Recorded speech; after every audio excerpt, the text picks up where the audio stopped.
Hello guys, this is Monica and I'm here para turuan kayo how to do a natural looking eyebrows. As you can see, I'm not a professional makeup artist or whatsoever. Based on experience lang how to do my eyebrows because I don't have brows for a long time, so I do it almost every day. I filled it up and to make it natural.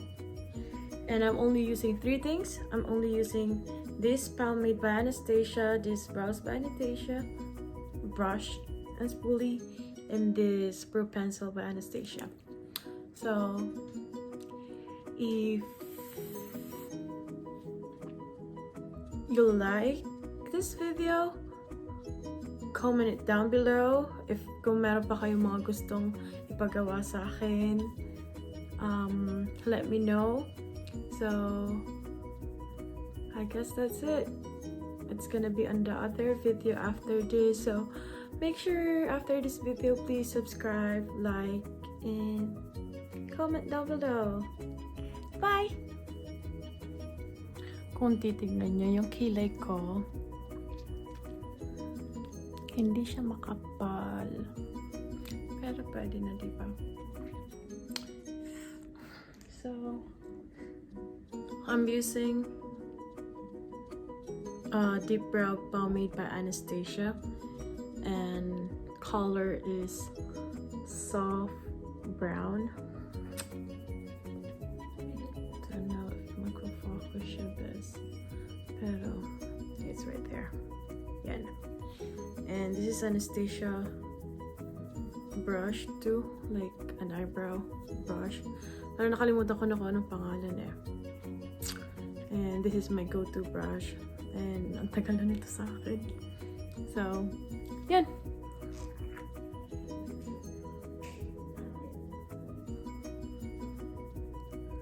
So, yung ginagawa ko is nilaline ko muna siya dito sa ilalim. Tapos inaano ko na lang siya. Parang pinupuno ko siya dito sa mga gilid-gilid. I go from down, tapos dito. Salamin lang yung gamit ka dito sa huda.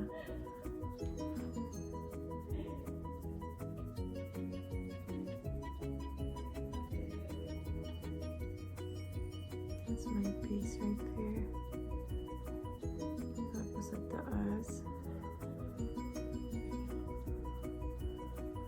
Tapos fill it up.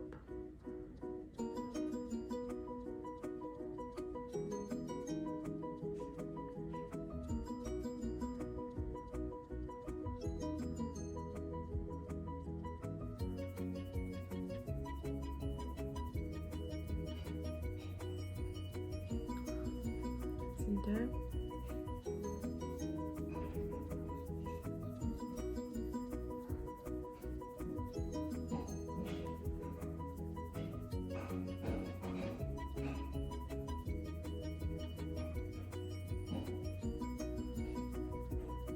Okay.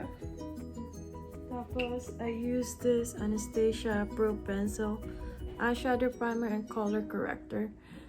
Ginagamit ko siya para pang-line ng aking kilay. Yung nakita mo yung sumobra dyan, mawawala din yung best. Mawawala yan, promise.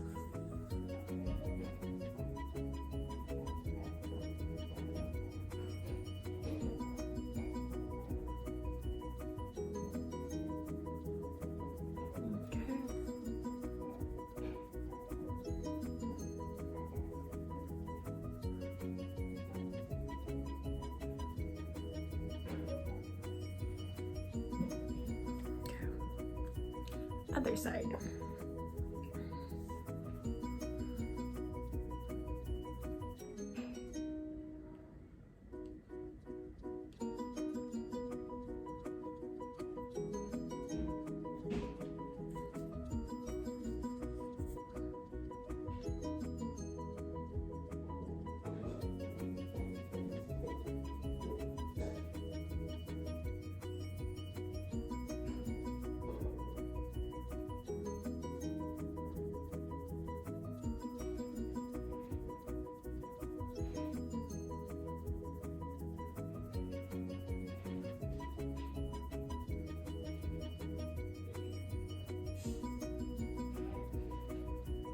So sa kabilang, sa kabilang side is the same thing.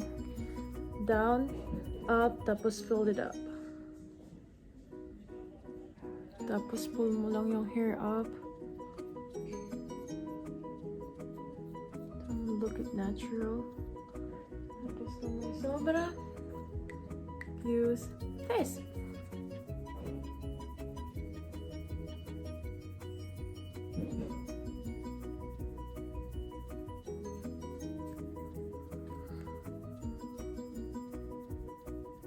And there you go. Sobrang bilis. Usually, pag ginagawa ko to, it only took me like 2 minutes, 1 minute on the other side, tapos 1 minute on the other side. There you go. Looks natural.